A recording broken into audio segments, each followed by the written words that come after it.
شروع کرتی ہوں اللہ کے نام سے جو بڑا مہربان نہایت رحم کرنے والا ہے۔ اللہ پاک نے پہلی عورت یعنی ہم سب کی ماں حضرت حوا علیہ السلام کو مٹی کی بجائے حضرت آدم علیہ السلام کی پسلی سے کیوں پیدا فرمایا، اور آپ پسلیوں میں سے بھی سب سے چھوٹی پسلی سے ہی کیوں عورت کو پیدا فرمایا گیا، اور پسلیوں میں سے بھی سب سے چھوٹی پسلی سے ہی کیوں عورت کو پیدا فرمایا گیا۔ عورت کو پیدا کرنے کے لیے پورے جسم کو چھوڑ کر صرف پسلی کو ہی کیوں منتخب کیا گیا؟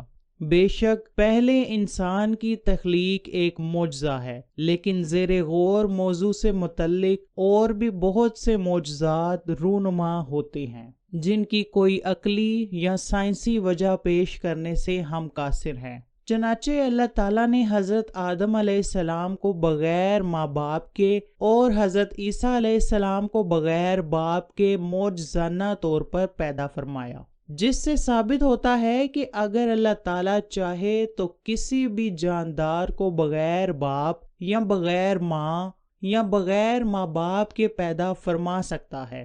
ایسے موقع پر اسباب کی کڑیاں نہیں ملائی جا سکتی، جیسا کہ قرآن پاک میں اللہ پاک فرماتا ہے، کہہ دو کہ ملک میں چلو پھرو اور دیکھو کہ اس نے کس طرح خلقت کو پہلی دفعہ پیدا کیا ہے۔ پسلی سے پیدائش کا تذکرہ صحیح بخاری، صحیح مسلم اور مسند احمد بن حنبل کی روایات میں موجود ہے۔ ارشاد نبوی ہے، جو شخص اللہ اور یوم آخرت پر ایمان رکھتا ہے وہ اپنے پڑوسی کو ایذا نہ پہنچائے، عورتوں کے بارے میں بھلائی کی نصیحت کو قبول کرو، وہ پسلی سے پیدا ہوئی ہے، پسلی کا سب سے ٹیڑھا حصہ اس کا اوپر والا حصہ ہوتا ہے، اگر تم اسے سیدھا کرنے لگو گے تو اسے توڑ بیٹھو گے، اور اگر اسے یوں ہی چھوڑ دو گے تو وہ ٹیڑھی ہی رہے گی۔ عورتوں کے بارے میں خیر خواہی کی نصیحت کو قبول کرو۔ اس سے معلوم ہوتا ہے کہ اس حدیث کا مقصد عورتوں کی تربیت اور گھر کے نظم و نسق کے بارے میں بتانا ہے، لہٰذا اگر آپ جلدی میں عورت کی اصلاح کی کوشش کریں گے تو آپ اسے توڑ بیٹھیں گے، اور اگر آپ نے اس کی اصلاح کو نظر انداز کر دیا تو وہ ٹیڑھی ہی رہے گی۔ اس بات کی وضاحت کرتے ہوئے آپ صلی اللہ علیہ وآلہ وسلم نے ایک بہت اہم پہلو کی طرف توجہ دلائی ہے، وہ یہ ہے کہ عورتوں میں مردوں کی بنسبت کجروی کے پیدا ہونے کا زیادہ امکان ہوتا ہے، نیز نازک مزاج ہونے کی وجہ سے ان میں شگفتگی کا امکان بھی زیادہ ہوتا ہے۔ آئیے اب قرآن سے پوچھتے ہیں کہ حضرت حوا کو کیسے پیدا کیا گیا۔ اللہ پاک فرماتا ہے، اے لوگو اپنے پروردگار سے ڈرو جس نے تمہیں ایک شخص سے پیدا کیا، یعنی اول اس سے اس کا جوڑا بنایا۔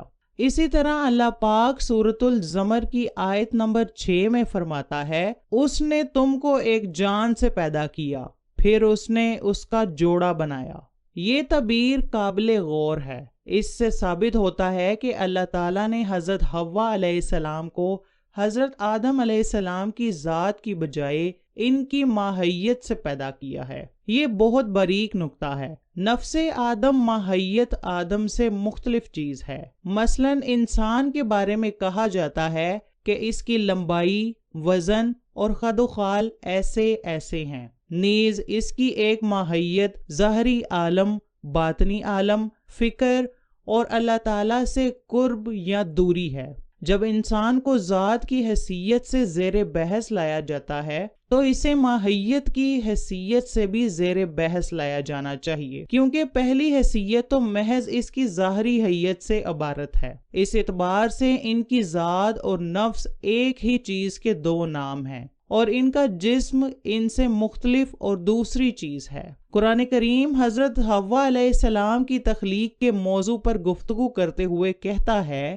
کہ ان کی تخلیق آدم کے نفس سے ہوئی ہے، نہ کہ آدم سے۔ اللہ تعالیٰ نے عورت کو مرد کی پسلی سے پیدا کیا ہے۔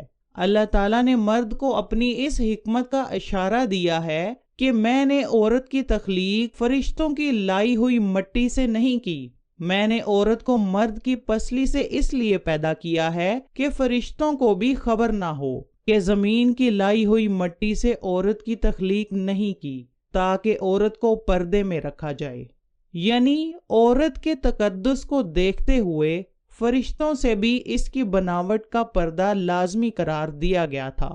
پہلی عورت مرد کی پسلی سے نکلی۔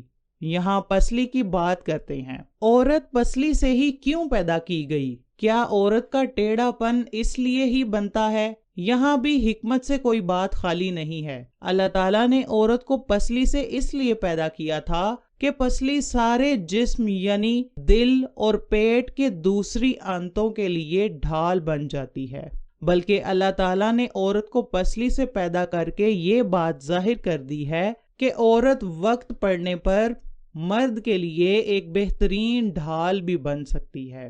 آئیے اس حدیث کے بارے میں غور فرماتے ہیں کہ جس میں حضور اکرم صلی اللہ علیہ وآلہ وسلم نے فرمایا کہ عورت کو ٹیڑھی پسلی سے پیدا کیا گیا، اگر اس کو سیدھا کیا گیا تو وہ ٹوٹ جائے گی، اور اگر اس کو ایسے ہی چھوڑ دیا گیا تو وہ ہمیشہ ٹیڑھی ہی رہے گی۔ ذخیرہ احادیث میں اس کی اور بھی بہت سی مثالیں ملتی ہیں۔ مثلاً ارشاد نبوی ہے، اونٹوں کے باڑے میں نماز مت پڑھو کیونکہ وہ شیاطین میں سے ہیں۔ جب رسول اللہ انسانوں کی طرح جانوروں کے لیے بھی شیاطین کا ہونا بتاتے ہیں تو اس سے رسول اللہ کا مقصود یہ ہوتا ہے کہ جانور بعض اوقات شیطانی کام کرتے ہیں، یعنی ہمیں شیطانی تصرف سے آگاہ کرنا مقصود ہوتا ہے۔ جب ہم کسی بے حس اور موٹی عقل کے انسان کے بارے میں کہتے ہیں یہ شخص لکڑی کا بنا ہوا ہے، تو ہمارا مقصد یہ بتانا نہیں ہوتا کہ وہ واقعی لکڑی کا بنا ہوا ہے، بلکہ ہم مجازن اس کی بے حسی، شعور کی کمی اور جذبات کی پزمردگی کا اظہار کرنا چاہتے ہیں۔ اسی طرح جب ہم کہتے ہیں کہ فلاں شخص شیطان ہے تو ہم اس طرف اشارہ کرنا چاہتے ہیں کہ وہ لوگوں کو بہکاتا، گمراہ کرتا اور گناہوں کے راستے پر ڈالتا ہے۔ اب ہم آیت مبارکہ کی روشنی میں اس حدیث نبوی پر غور کرتے ہیں۔ عورت کے آدمی کی پسلی سے جنم لینے کا مطلب یہ ہے کہ عورت آدم کا جوڑ اور اس کی ہم جنس ہے اور دونوں کے موروثی خواص ایک جیسے ہیں۔ اگر مرد اور عورت کی جنس ایک نہ ہوتی تو ان کے درمیان توالد و